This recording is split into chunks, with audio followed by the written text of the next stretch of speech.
Itu yang bisa saya sampaikan. Terima kasih. Terima kasih yang sebesar-besarnya. Agak terlalu juga ini menyampaikan dulu, karena selama bulan kita hampir selesai. Assalamualaikum warahmatullahi wabarakatuh.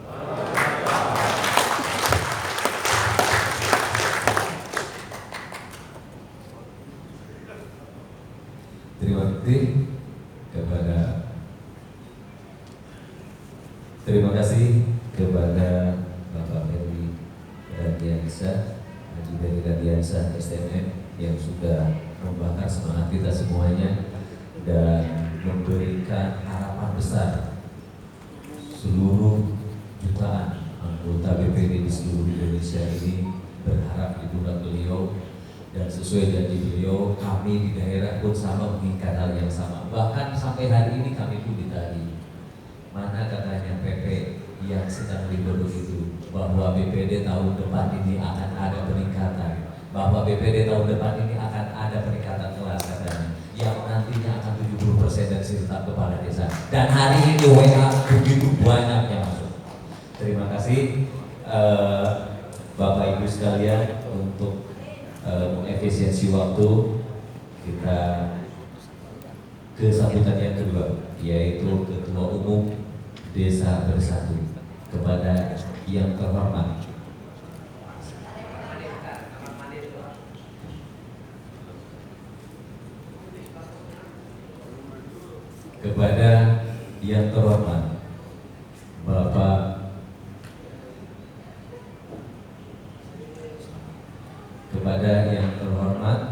Bapak Okto, ataupun kepada yang terhormat, ini nggak apa-apa, ini saya dulu saja ya, karena Bung Asri masih di luar. Jadi yang berikutnya sambutan dari Direktur Fasilitasi Kerjasama Lembaga Pemerintahan Desa dan Badan Permusyawaratan Desa. Kepada yang terhormat Bapak Murtono SSTP MSI, kami persilakan.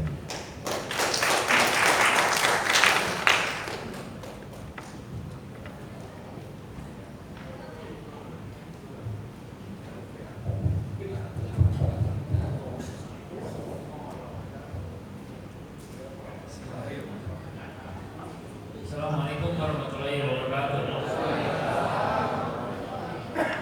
Selamat siang dan salam sejahtera kita semua. Selamat Namo Buddhaya, salam kebajikan, salam.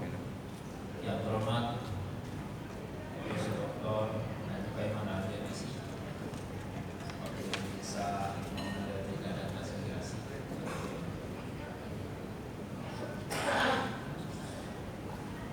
Umum Papsi Dr. Radiansyah, Ketua Umum BPD Desa Bersatu Bapak Kasbanas, Ketua Umum Asosiasi Desa Pak BPD Mas Fraksi Pak Irawan, ada hadir Pak Irawan. Kemudian Perwakilan Gubernur dalam hal ini dari Provinsi Bengkulu, Pak Kadis PMD Provinsi Jatim, Pak Dewa Kurniawan, Pak Budi Sarto, kemudian Asisten Pemerintahan Dasar dan Kesejahteraan Rakyat Pak Dr. Haji Beto Surenda, Asisten 2 Sekda Provinsi Riau, Kurniawan, tadi Pak Kadis PMD Jatim. Kemudian Kepala Bidang Administrasi Desa Dinas PMD Jawa Tengah, Mas Didi Haryadi. Yang saya banggakan di senior saya juga ini Pak Okto tidak hadir. Dan yang paling berbahagia adalah Ketua DPD DPC Papsi se-Indonesia yang hadir. Pada forum Bis Natalis ke-25 Badan Permusyawaratan Desa.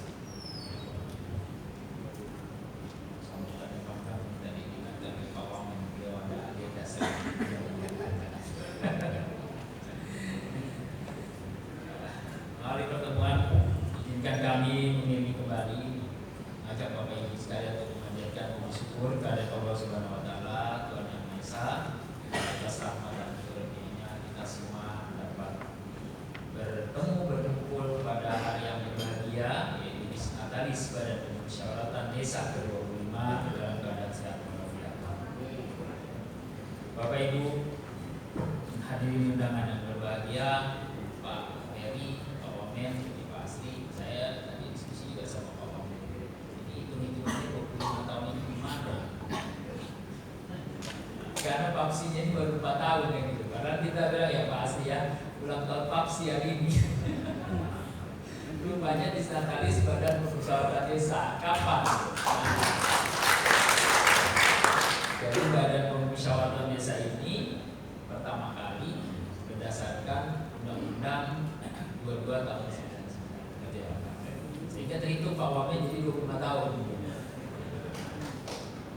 Jadi kalau waktu itu 99 jumlah desa kita masih 66.000 Pak.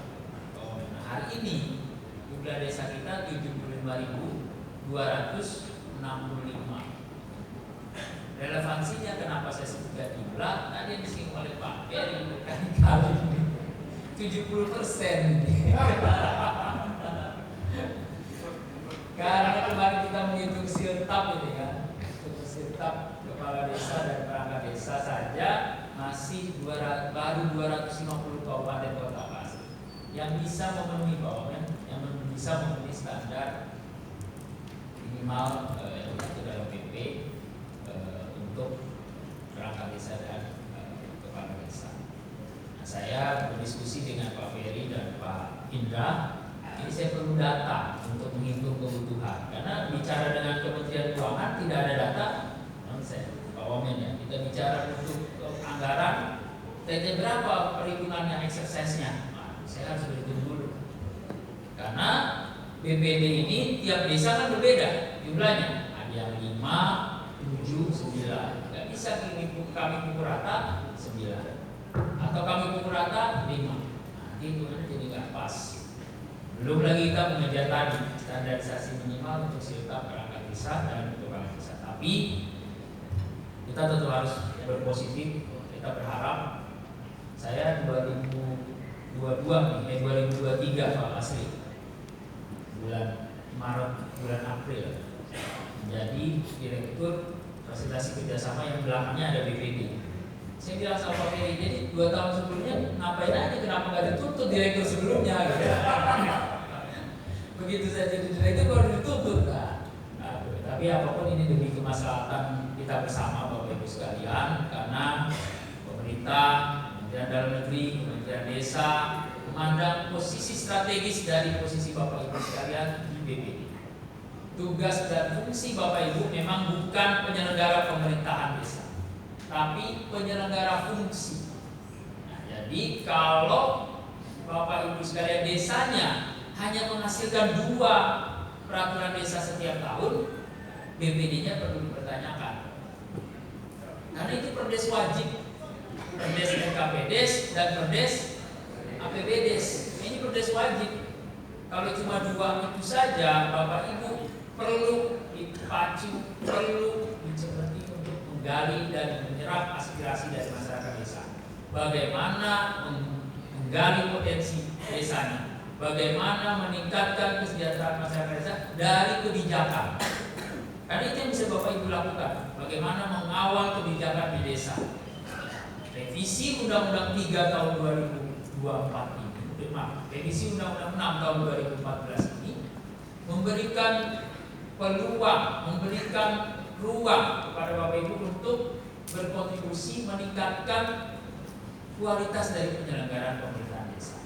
Tadi disinggung oleh Pak Ferry ini, Provinsi Riau, Pak Asden, Pak Kadis, BPD-nya mendapat atensi. Dan bukan saya ini bukan hanya Provinsi Riau, provinsi lainnya juga demikian, Jawa Tengah, Jawa Timur, dan Jawa Barat, dan beberapa provinsi lain. Saya yakin. Hanya memang datanya saja yang belum terinventarisasi. Nah, ini yang kita perlukan Bapak Ibu sekalian. Nah, BPD atau nama lain sebagai lembaga desa yang melaksanakan fungsi pemerintahan desa bersama pemerintah desa merupakan wakil penduduk desa. Ibu-ibu ini berbahagia nih Pak Wamen. dalam Undang-Undang 3 tahun 2024 ini dimandatkan minimal ada proporsional keterwakilan di dalam BPD. Walaupun ini berat, terutama di sebagai timur. Pekerjaan rumah Pak Ferry, Pak Dinas untuk mengawal mandatori Undang-Undang 3 mendorong keterwakilan perempuan di dalam BPD. Kalau sekarang keterwakilannya 1, tapi dengan undang-undang ini harus kita dorong percepatan. Kenapa dipercepat juga? Karena adanya beberapa kemanfaatan dari undang-undang 3 ini tadi yang disampaikan oleh Pak Ferry. Saya diberikan masukan di awal ketika pertama kali menjadi direktur fasilitasi kerjasama dan BPD ini bagaimana mengawal adanya tunjangan. Sumbernya ada kepastian. Sebelumnya sumbernya APBDes. APBDes dari mana? Dari 7 yang mana? Hanya 2 sumber pendapatan desa yang pasti, dana desa dan alokasi dana desa. Ini 2 itu saja. Maka kita dorong sumber tunjangan BPD juga bisa diambil dari. Nah, kemudian pemberiannya frekuensinya bagaimana? Kita dorong bisa setiap bulan. Nah, untuk besarannya ini kita kembali lagi nanti quote to quote standarisasi minimal yang akan kita gunakan. Tapi 2 poin kita sudah dapat adalah alokasi kepastian tunjangan bagi BPD. Nah, standarisasi mari kita sama-sama. Kami nanti diberikan masukan Pak Ferry, Pak Asri dari Pak Piring, Pak Wamen, sambil kita berhitung kemampuan keuangan desa juga. Karena ini akan menjadi lompatan yang cukup signifikan. Kepala desa, perangkat desa, dan BPD serta tunjangan dan jaminan sosial, baik juga kesehatan maupun kesehatan. Nah, oleh karenanya dengan semangat Disnatalis ke-25 ini dan kedudukan BPD, kita harapkan pada kenyataannya kendala yang dihadapi oleh BPD bukan lagi sebagai penghalang, tapi pendukung untuk memutar roda organisasi pemerintahan desa bersinergi dengan kepala desa dan perangkat desa. Tidak lagi kemarin berseteru ataupun bersaing berkompetisi di Pilkades terus berkepanjangan menghambat program-program pembangunan desa, saling berebutan program. Ini tidak harus bersinergi dengan pemerintah desa karena 8 asosiasi di desa sudah bersatu. Masa kita BPD yang salah satunya adalah penopang dari suksesnya revisi Undang-Undang 6 tahun 2014 ini masih berseteru, masih tidak mau saling mendukung. Nah, oleh karenanya Pak Wamen, Pak Asri, Bapak Ibu sekalian, saya selalu menggelorakan ke teman-teman, ke Bapak-Bapak Ibu Kepala Dinas BPD Provinsi, kalau dalam konteks peningkatan kapasitas jangan terkotak-kotak hanya kepala desa, hanya perangkat desa, hanya BPD. Tapi dudukan mereka bersama-sama, kepala desa dengan BPD. Kalau perlu satu kamar bersama-sama. Karena di tiap bimtek, tiap pelatihan, begitu pesertanya kepala desa yang mengeluhkan hubungan BPD-nya tidak optimal. Begitu bimtek pelatihan BPD-nya, keluhannya adalah tidak mendapat dukungan dari kepala desa. Makanya biar mereka satu kamar berdua, mau ngapain? Asal laki-laki dua-duanya atau perempuan dua-duanya. Baik Bapak Ibu sekalian, semangat kita sama semua untuk menggelorakan bagaimana BPD ini bisa menyelenggarakan fungsinya, mendekatkan diri kepada masyarakat dan pemerintah desa bersama-sama. Nah, kita ingin mewujudkan tujuan dari undang-undang desa ini, yaitu mewujudkan desa yang maju, mandiri, dan sejahtera. Tadi sebagaimana yel-yel Indonesia Emas tahun 2045. Nah, harapannya adalah, momentumnya adalah dengan revisi Undang-Undang 3 tahun 2024. Bapak Ibu sekalian, hadirin dan berbahagia, serta Disnatalis ke-25 BPD, demikian beberapa hal yang saya sampaikan, karena nanti kalau kelamaan juga komen. Akhirnya saya mengucapkan selamat Disnatalis BPD ke-25 tahun 2024. Semoga BPD semakin maju dan solid, memberikan kontribusi dan manfaat bagi masyarakat desa. Dan tentu saja juga bermitra kepada pemerintah daerah. Itu yang pertama. Semoga Allah Subhanahu wa taala merahmati upaya kita bersama. Wassalamualaikum warahmatullahi wabarakatuh. Waalaikumsalam warahmatullahi wabarakatuh.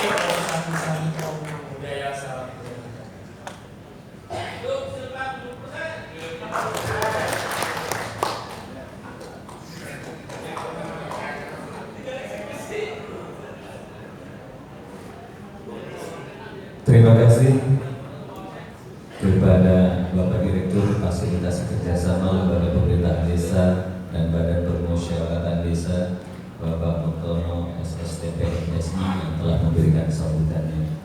Yang selanjutnya, sebelum kepada Ketua Umum Desa Bersatu, mohon izin karena sambutan sekaligus pengarahan dari Bapak Wamendes Republik Indonesia kepada yang terhormat Bapak Profesor Dr. Haji Paiman Raharjo MSI, dengan segala hormat kami persilakan.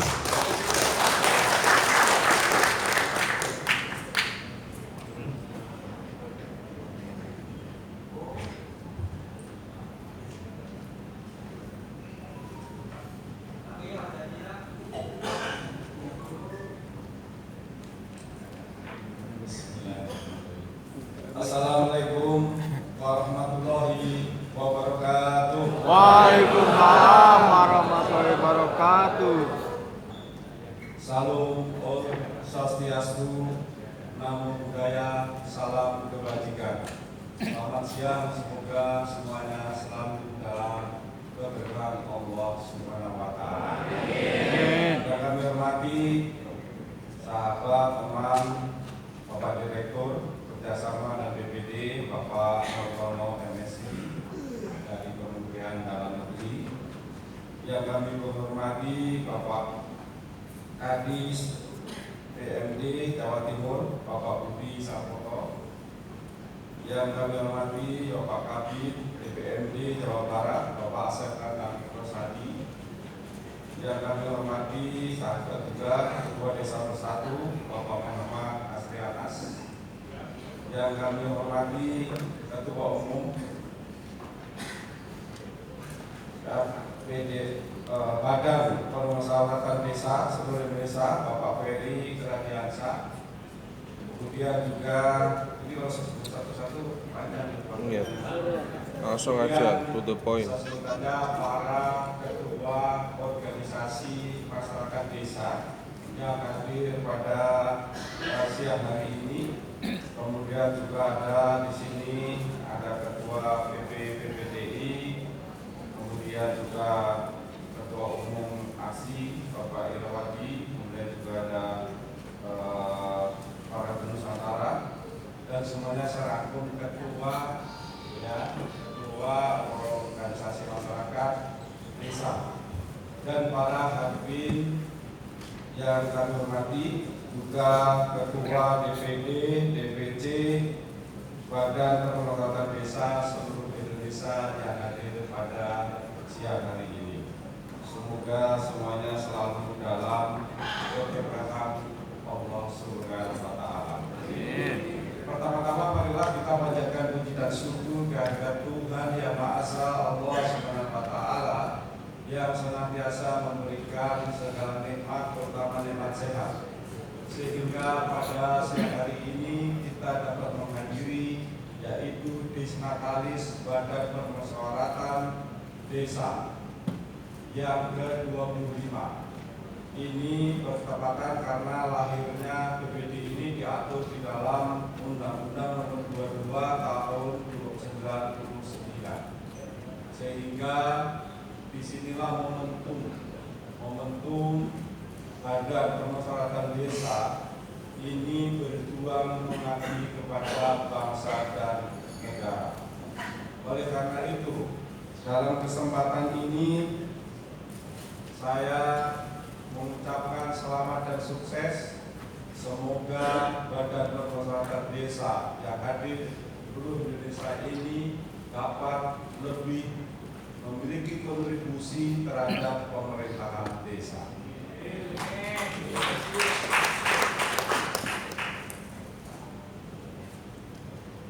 Bapak Ibu hadirin yang berbahagia, kalau tadi lahirnya Badan Permusyawaratan Desa ditengarai dengan lahirnya Undang-Undang Nomor 22 Tahun 1999, maka berdasarkan Undang-Undang Nomor 6 Tahun 2014 tentang desa, bahwa Badan Permusyawaratan Desa adalah lembaga yang melaksanakan fungsi pemerintahan yang anggotanya merupakan wakil dari penduduk desa berdasarkan keterwakilan wilayah dan ditetapkan secara demokratis.